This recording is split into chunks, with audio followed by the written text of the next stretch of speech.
Hei, altså.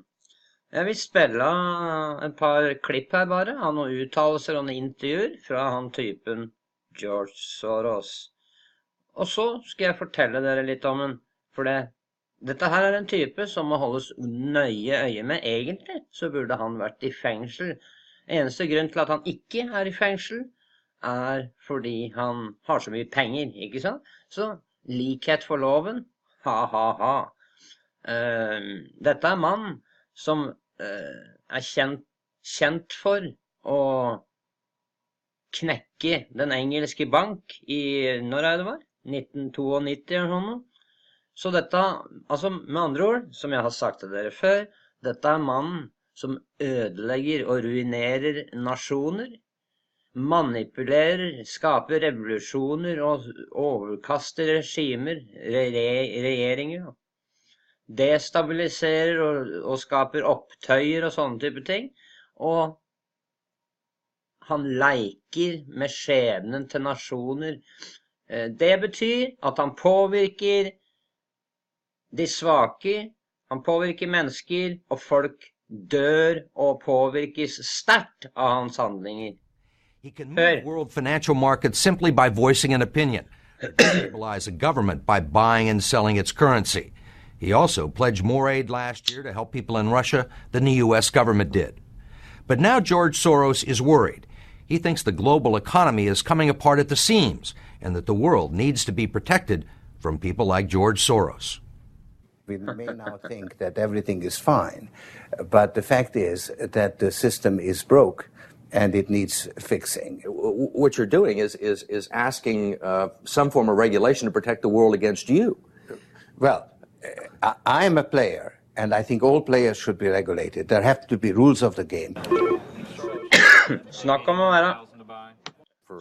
være hykler, hæ? Han vet hva han gjør, han ber om reguleringer, men det er bare et spill, folkens. Han vet at sånne reguleringer er helt overheavy vanskelig å få igjennom, ikke sant? Så hva er det han gjør?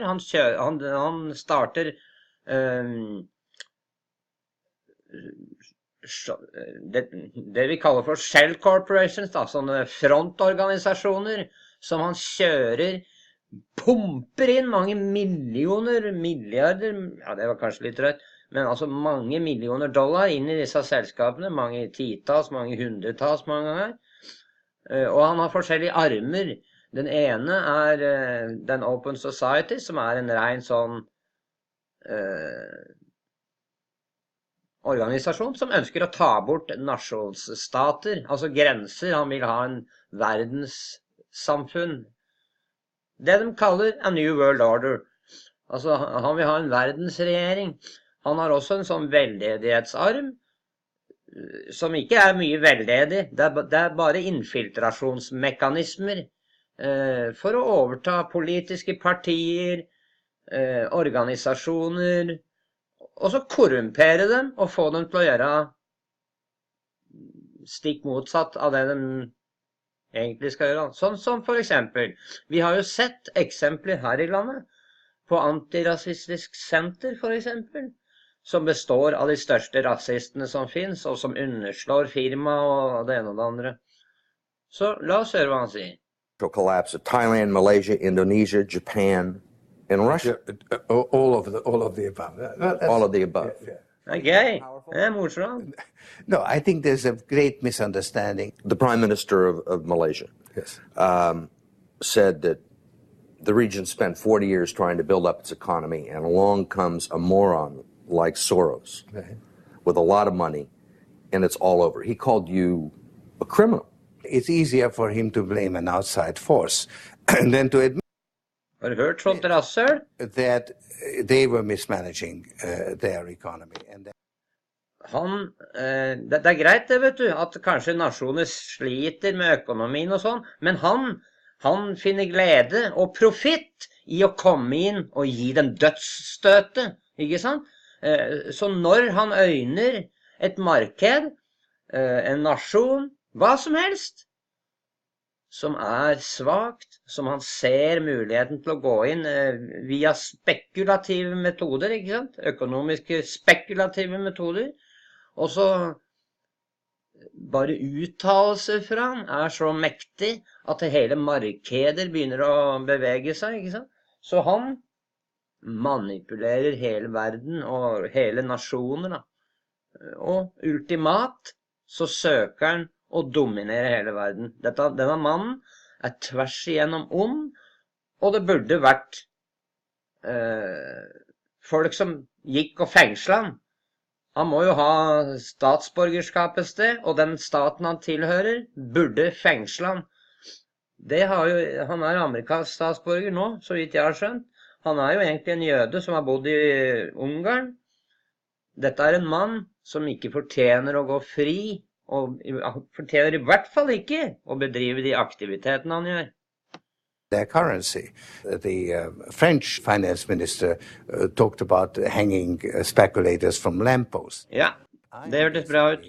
There to make money. I cannot and do not actually.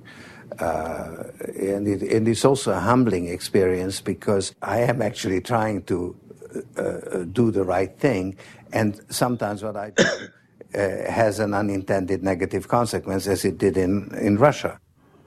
Har du hørt så latterlig? Altså, å hvelve nasjoner og sånn, overkaste regimer, det skader folk. Folk tar skade av det, ikke sant? Folk dør, priser går opp, så folk begynner å sulte. Alt mulig sånt noe. Og denne typen, han tror han Gud, folkens. Han tror han har messianske kvaliteter. You are a philanthropist who cares only about social consequences. Filantrop, vet du. Har du hørt? Det jo et oxymoron. En filantrop som overkaster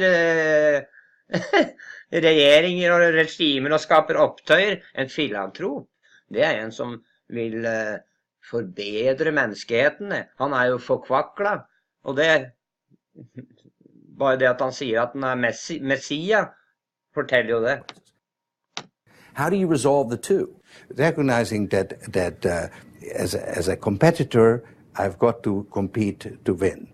As a human being, I am concerned about the society in which I live. Which George Soros are you talking to now? The amoral George Soros or the moral George Soros? It's one person. It's one person who at one time engages in amoral activities and at the rest of the time tries to be bad. One should understand. Hørte du det? Altså, han innrømmer at han begår amoralske handlinger. Altså handlinger som det ikke finnes noe moral i. Det betyr, på godt norsk, han vet han gjør veldig ofte veldig onde ting som påvirker veldig mange mennesker på en ekstremt negativ måte, og som dreper folk. Det for han et smilende spill, ikke sant? Ser dere? And anticipate events, som jeg sa. One is threatened. It was a tremendous threat of evil. I mean, it was a very personal experience of evil. My understanding is that you went out with this protector of yours who swore that you were his adopted godson. Yes. Went out, in fact, and helped in the confiscation of property from the Jews. That's right. Ja, der innrømmer jødene overleveringen til Tyskland, Hitler. That would send lots of people to the psychiatric couch for many years. Was it difficult? Not at all. Not at all. Maybe as a child you don't see the connection, but it created no problem at all. No feeling of guilt. No. Hva nå, Soros? Nå som du voksen? Well, of course, I could be on the other side, or I could be the one from whom the thing is being taken away.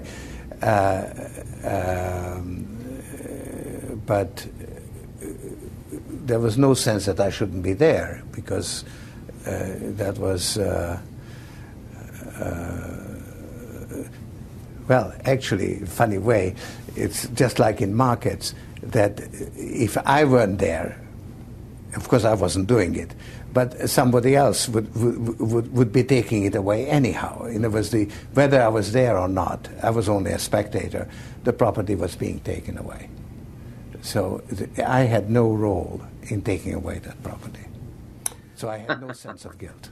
Are you religious? No. Against speculators like you. And I told him, I wrote him a memo, trying to give him the best advice I could, how to reduce the exposure of South Africa to speculative attack. That's the old stop me before I kill again approach, right? Well, you're telling this is what you can do to stop me. Whether I or somebody else does whatever is happening in the markets, it really doesn't make any difference to the outcome. I don't feel guilty because I'm engaged in an amoral activity which is not meant to have anything to do with guilt. Americans can't Seriøst? Vet du hva? Dette er dobbelt snakk. Altså, han prater ut av begge sider av kjeften. Det blir samme som Hillary, vet du, når han sier at du har en privat politikk og en offentlig politikk. Altså, en for seg selv og sine, ikke sant?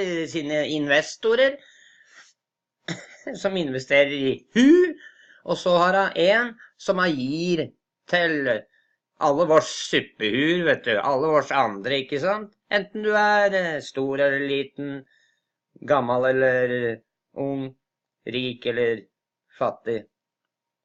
Hvis ikke du da er veldig rik, for da er du inne i klubben. Skal vi se da, om vi kan finne der han sier han har messianske kvaliteter. Jeg vet ikke om vi finner det. Commission, because we conform to everything. If the beneficiary of your money manager told us that George really does think he's a god. If you think that you're God and you go into financial markets, you're bound to come out broke. So the fact that I'm not broke shows that I don't believe that I'm God. Nei, du bare tror du har messianske kvaliteter. Ja, jeg fant ikke den tydeligvis da, men vi skal gå på en annen her og se, jeg skal bare... Oi, nei, ja.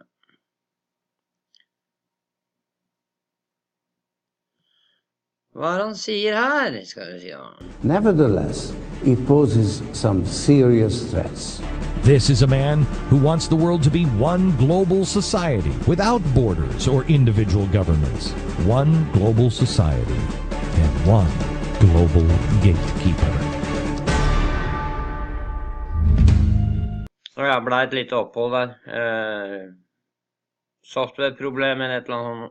Han kutta ut. Men ok, la oss høre på hva han sier selv. Når det gjelder han Glenn Beck her, han var jo en gang en veldig ålreit type, med veldig konservative ideer og som ikke søkte å ødelegge hele skiten, liksom, skjønner du hva jeg mener? Men noe har skjedd med han, og i disse dager så er han ikke den samme som han var. You've saved your whole life. If you've put all your money away for retirement, it's now worth